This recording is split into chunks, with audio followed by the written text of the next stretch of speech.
जब देश की सेहत संभालने के प्रयास जरूरी थे, तब आप राज्यों की सरकारें गिराने के प्रयास में लगे हुए थे और इसका खामियाजा आज देश के हर आदमी को भुगतना पड़ रहा है। के अनुमान के अनुसार नवंबर दिसंबर में हालात और बिगड़ सकते हैं अध्यक्ष महोदया, और ऐसे में भारत सरकार ने 1 सितंबर से महाराष्ट्र सरकार की ventilators, PPE kits, testing kits, N95 mask ये मदद पूरी तरह से रोक दी है। हमारे मराठी में कहावत है अध्यक्ष महोदया, आई जेऊ खाली ना आणि बाप भीक मागू देना। ऐसा बर्ताव केंद्र की सरकार महाराष्ट्र सरकार से साथ कर रही है। क्या महाराष्ट्र के रहवासी देशवासी नहीं है? सदन के माध्यम से अध्यक्ष महोदया स्वास्थ्य मंत्री जी से पूछना चाहता हूँ कि क्या देश कम्युनिटी ट्रांसमिशन की फेज में है या नहीं? अगर इस सवाल का जवाब हाँ है तो सरकार की सब पॉलिसीज फेल हो चुकी है, इसका ये सबूत है। और अगर इस सवाल का जवाब ना है तो फिर प्रतिदिन 1 लाख के करीब केसेस कैसे पाए जाते हैं? श्री अमोल कुल्हे जी। धन्यवाद अध्यक्ष महोदया। हम सब जानते हैं कि आज हम कोरोना की वैश्विक महामारी से लड़ रहे हैं। हमारे देश में पहला केस 30 जनवरी को पाया गया था। आज 9 महीने बाद क्या परिस्थिति है? सरकार अपनी पीठ थपथपा रही है कि रिकवरी रेट अच्छा है, मॉर्टेलिटी रेट में कमी आई है। इसके लिए मैं सरकार का अभिनंदन करता हूं, लेकिन इन आंकड़ों के पीछे छुपकर हम इस सच्चाई से मुंह नहीं मोड़ सकते कि आज तक कोरोना की बीमारी की वजह से 90,000 देशवासियों ने अपनी जानें गंवाई है। 90,000 डेथ्स, और इसमें इनडायरेक्ट डेथ जैसे लॉकडाउन की वजह से सड़क पर चलते हुए माइग्रेंट लेबर्स की मौतें, कारोबार चौपट होने की वजह से परिवारों ने की हुई सामुदायिक खुदकुशियां, ऐसी मौतें शामिल नहीं है। और इसलिए आज ये देश की जनता सरकार से जवाब मांग रही है कि जब कोरोना अपने देश में हाथ पैर फैला रहा था, तब आप अमेरिकी राष्ट्राध्यक्ष के स्वागत में मशगूल थे। जब देश की सेहत संभालने के प्रयास जरूरी थे, तब आप राज्यों की सरकारें गिराने के प्रयास में लगे हुए थे और इसका खामियाजा आज देश के हर आदमी को भुगतना पड़ रहा है। अगर दूरदृष्टि दिखाते हुए आपने उसी वक्त हर इंटरनेशनल ट्रैवलर का RT-PCR टेस्ट कराया होता तो आज ये नौबत नहीं आती, और फिर आपने सरप्राइज इवेंट की तरह लॉकडाउन देश पर थोप दिया।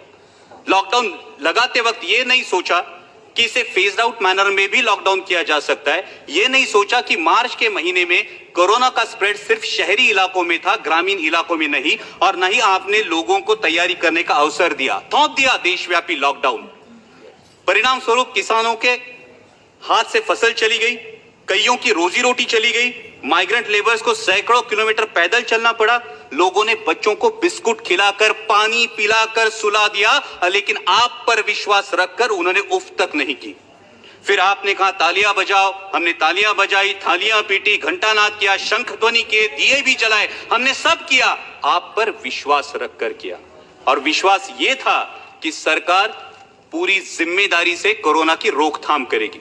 आज भी oxygen bed, ventilator, ICU bed की उपलब्धि के आंकड़े जोर शोर से बताए जाते हैं अध्यक्ष महोदया, लेकिन वास्तविकता क्या है? आज देश के आम आदमी को हॉस्पिटल में बेड पाने के लिए, ऑक्सीजन बेड, वेंटिलेटर उपलब्ध कराने के लिए दर दर की ठोकरें खानी पड़ती है। कई अभागी देशवासी ऐसे हैं कि जिन्हें रास्ते पर दम तोड़ना पड़ा है। क्या देश ने आप पर विश्वास जताया था, उसका यही फल आपने देश को दिया है? राज्य है महाराष्ट्र। आज महाराष्ट्र में 22% केसेस है और 37% डेथ्स है। अध्यक्ष महोदय, मैंने अभी शुरू किया है, अभी मैं करेक्टिव मेजर्स पे आ रहा हूं। अध्यक्ष महोदय 2 मिनट दीजिए, सिर्फ 5 मिनट, सिर्फ 2 मिनट दीजिए। के अनुमान के अनुसार नवंबर दिसंबर में हालात और बिगड़ सकते हैं अध्यक्ष महोदया, और ऐसे में भारत सरकार ने 1 सितंबर से महाराष्ट्र सरकार की ventilators, PPE kits, testing kits, N95 mask ये मदद पूरी तरह से रोक दी है। हमारे मराठी में कहावत है अध्यक्ष महोदया, आई जेऊ खाली ना आणि बाप भीक मागू देना। ऐसा बर्ताव केंद्र की सरकार महाराष्ट्र सरकार से साथ कर रही है। क्या महाराष्ट्र के रहवासी देशवासी नहीं है? क्या महाराष्ट्र के रहवासियों के प्रति केंद्र सरकार का कोई उत्तरदायित्व नहीं है? मैं इस सदन के माध्यम से मांग करता हूं कि अविलंब महाराष्ट्र सरकार को टेस्टिंग किट्स और अदर कंज्यूमेबल्स की मदद मुहैया की जाए, और उसी के साथ अनइंटरप्टेड ऑक्सीजन सप्लाई के लिए महाराष्ट्र में ऑक्सीजन मैन्युफैक्चरिंग मेगा यूनिट के निर्माण के बारे में सोचा जाए। अध्यक्ष महोदय, जब हम कोविड की लड़ाई में रिसोर्सेस की बात करते हैं, उतना ही अहम है स्किल्ड मैन पावर।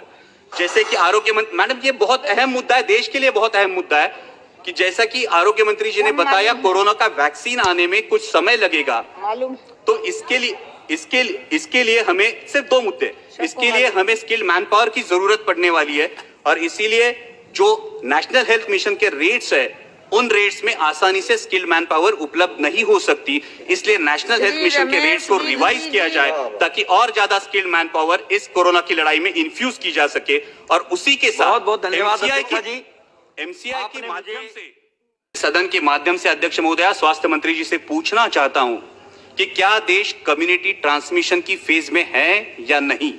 अगर इस सवाल का जवाब हां है तो सरकार की सब पॉलिसीज फेल हो चुकी है, इसका यह सबूत है। और अगर इस सवाल का जवाब ना है तो फिर प्रतिदिन 1 लाख के करीब केसेस कैसे पाए जाते हैं।